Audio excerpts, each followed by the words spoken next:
Apa yang dibilang anak-anak itu bang? Hah? Apa yang dibilang anak-anak itu sampai abang emosi bang?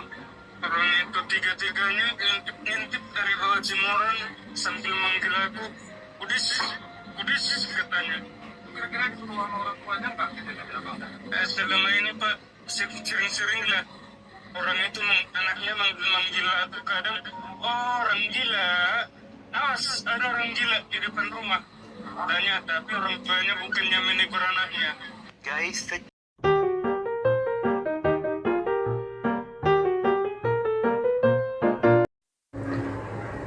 Assalamualaikum teman-teman.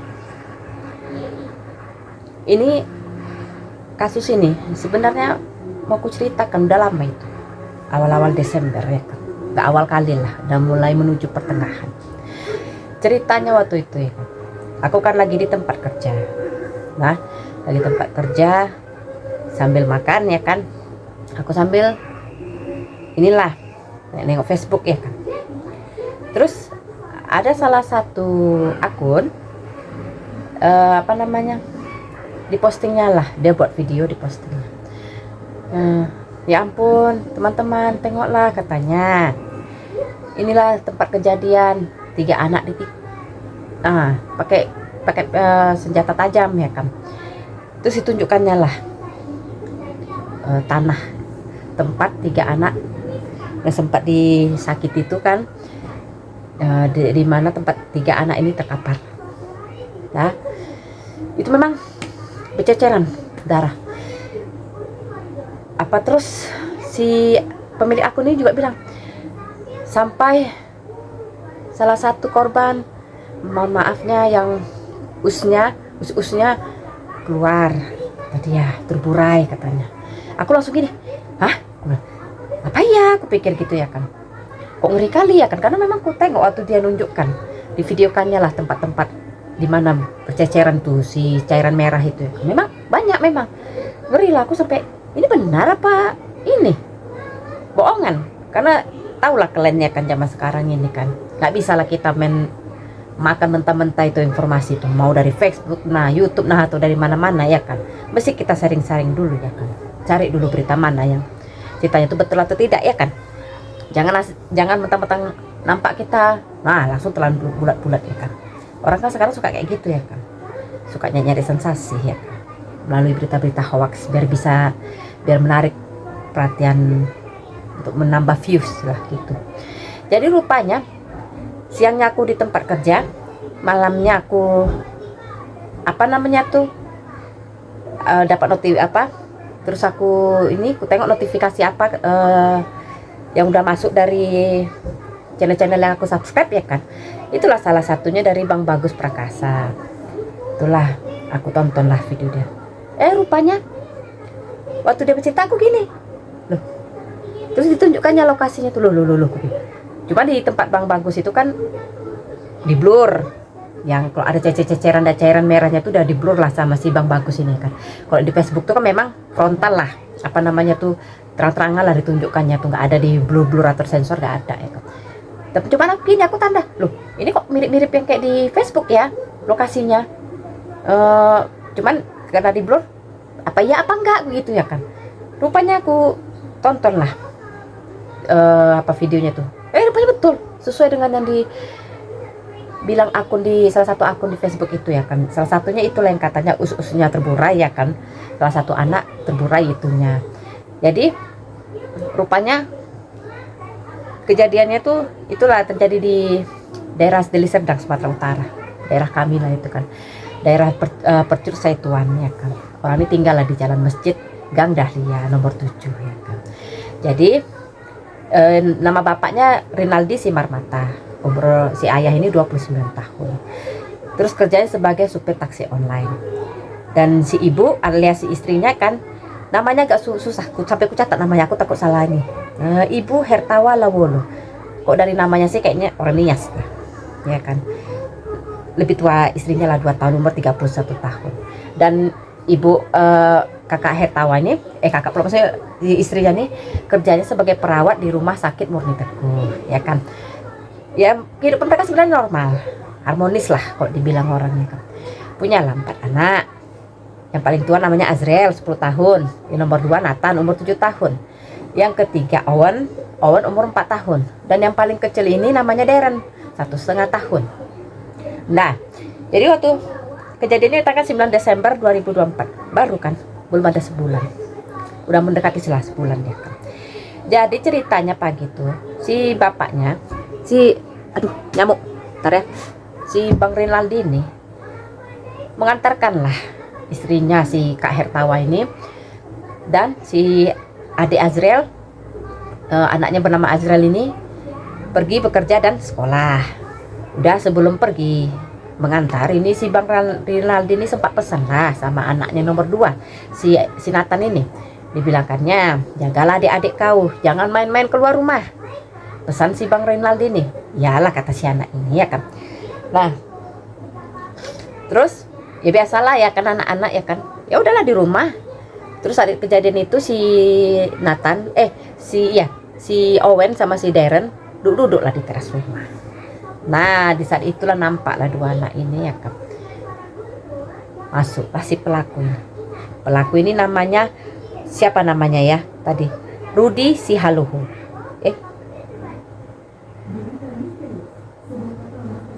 Ya, Rudy Sihaloho. Umurnya 40 tahun ya kan. Masuklah si Bang Rudy ini karena ditikam lah si Owen sama si Darren ini. Dah ngelihat adiknya ditikam. Nah, si abangannya ini si Nathan larilah. Tapi namanya anak kecil, dikejar sama orang dewasa ya. Dapat lah ya kan. Dapat ditikam lah. Ah, inilah sedihnya ya kan. Waktu gitu kan sempat ngatupkan lah dua tangannya ini si Nathan ini. Udah sana dulu, nggak usah masuk kamera dulu. Sibuk ayo masuk kamera. Sana main anakku. Nanti sana dulu. Mau ke rumah Ririn. Hah? Mau ke rumah Mama Ririn. Mana dompet Bunda cepat. Ganggu aja ya kan. Jadi dikatukannya lah tangan ini, memohon ada sama si Bang Rudy ini, janganlah disakiti, janganlah ditikam ya kan. Jadi nginap sana. Nggak jelas kau. Nah, cabut. Nggak bisa bikin kopi nanti sana. Kau ngambil lagi? Nggak. Jadi, oh yaudah. Nanti tutup pintu dari luar aja ya. Oke. Nah, kaitkan aja. Takut masuk kucing aku. Kucing tetangga suka kali ini apa namanya? Manjat-manjat ke mejaku, ngurusuh. Pusing aku nengoknya. Sampai mana tadi? Dikatukannya lah tangannya, memohon lah jangan disakiti ya kan. Minta ampun lah ceritanya ya kan. Tapi memang mungkin udah kalap. Bagaimana lah si Bang Rudy ini ya kan. Ditikam kan juga. Itulah. Heboh mungkin ya kan, berdatangan tetangga.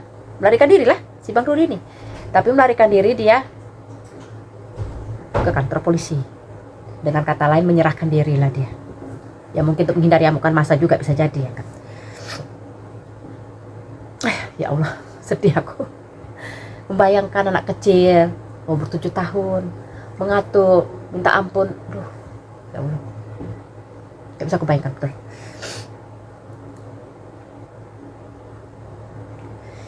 Dan yang dibilang akun di Facebook itu katanya usnya terburai itu rupanya punyanya si Darren, anak yang paling kecil. Ya Allah.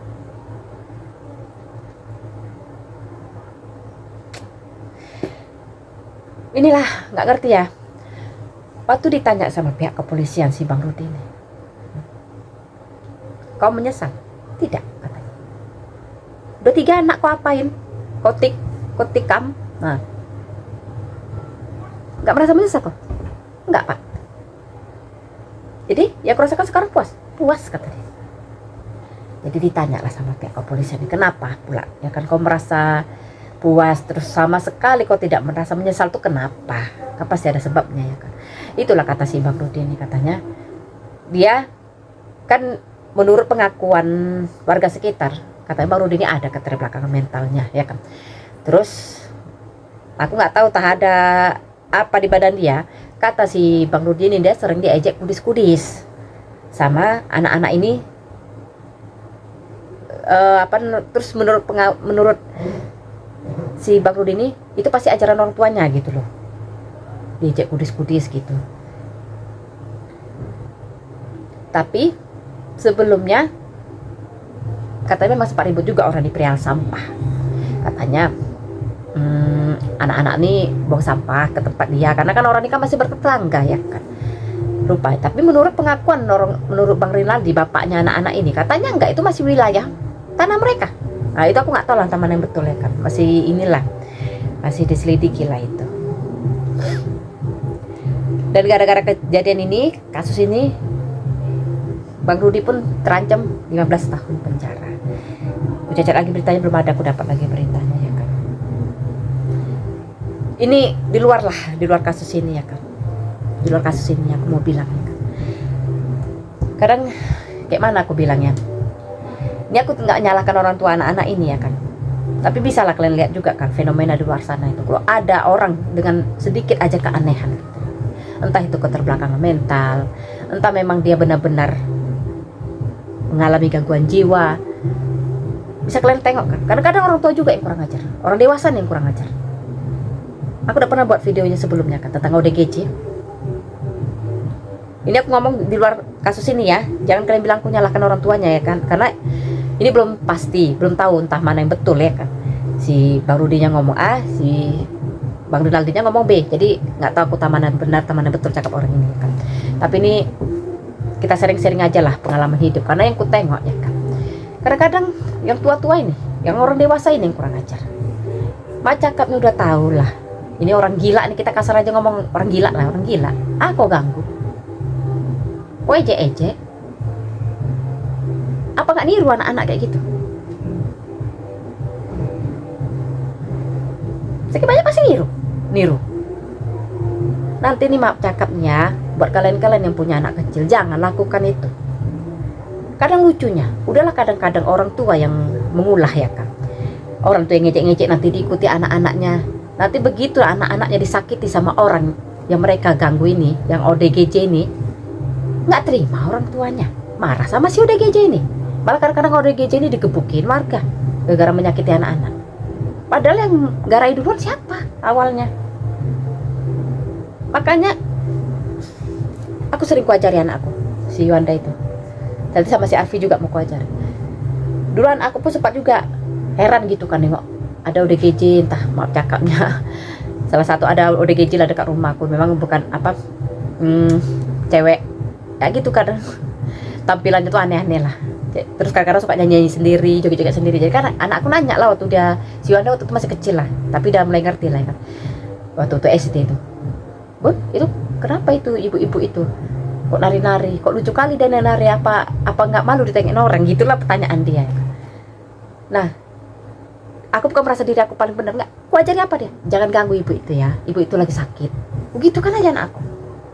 Nggak mau aku kayak yang lain-lainnya itu malah ketawa-ketawa, lanjut Halimah, misalnya kita anggap namanya Halimah nih ya kan, lanjut Halimah atau lanjut Mawar, mantap kali goyang, diganggu-ganggu lah sama orang ini. Anak-anak pasti niru kayak gitu. Oh nggak apa-apa kok, orang tua aja melakukannya, ya kan? Aku nggak mau kayak gitu. Pokoknya kalau ada orang-orang ODGJ atau apa gitu kan, aku ajari ya si Yuanda ini ya kan, jangan ganggu, jangan ejek.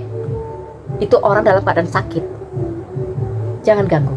Mak cakapnya udah kita nggak bisa nolongin ODGJ ini, jangan ganggu dia. Aku sering kali pala aku nengok orang-orang kayak gitu ya, betul. Termasuk laki aku itu kok bercanda karena keterlaluan, betul. Karena terlalu heboh bercandanya. Dia punya kawan, bukan kawan sih, maksudnya tuh masih adik-adikan lah ya kan.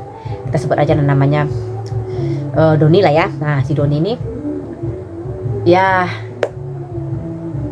keterbelakangan mental juga. Apa yang nama penyakitnya, aku nggak tahu penyakit jiwanya apa. Dia ini udah dewasa sih, tapi tingkah lakunya kayak masih anak-anak gitu loh. Karena laki aku suka candai dia, mari. Jangan kayak gitu, gue bilang. Apa-apa kok udah kawan dari kecil. Memang kawan dari kecil. Kita nggak tahu yang namanya manusia ini. Walaupun mak cakap dia punya keterbelakangan mental, entah tiba-tiba sakit hati sama kita. Terus sakit hatinya betul-betul bertahun-tahun karena sering diajakin. Nah, nggak terima dia. Gue bilang sama laki, mau itu sahabat abang mau apa, jangan ganggu. Ajak ngobrol seperti biasa aja. Memang aku nggak ada niat ngejek-ngejek, enggak, cuma suka gara-garai. Cuma aku nggak suka, terus terang aja aku bilang nggak suka. Jangan diganggui. Aku sampai dulu pernah aku gaduh loh, betul. Aku marah ya anak-anak ya kan. Masih di tempat tinggal aku yang lama. Ya gitulah, ada juga lah ODGJ diganggu, diejek-ejek lah sama anak-anak, sampai dilempar batu di sama anak-anak. Aku maki anak-anak tuh, betul. Bukan aku so hebat, enggak, aku maki. Siapa yang ngajarin kalian kayak gitu?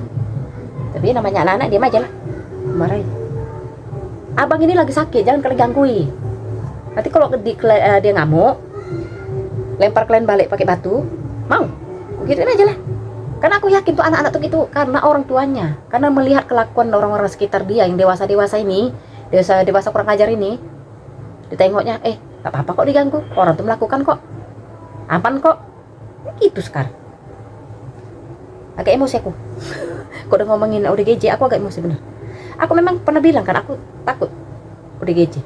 Jujur aku takut, karena aku trauma waktu pernah juga aku ceritain kan, yang aku mau pergi ngaji nggak jadi gara-gara ada ODGJ ngamuk, terus ini mencong mata anak kecil.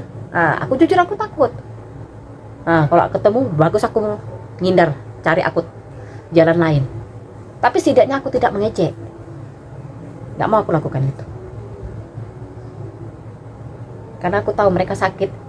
Udahlah awak nggak bisa bantu kayak Tenovi tuh, Kalau aku bilang nggak tahu lah, aku bilang ini keberanian itu kayak apa ya, kalau ODGJ dicukur rambut, dimandiin itu kayak mana gitu. Aku nggak berani melakukannya, jujur nggak berani aku. Awak tahu diri ya, Wak, ya, karena awak nggak bisa bantu, ya setidaknya awak tak mengganggu. Aku gitu aja.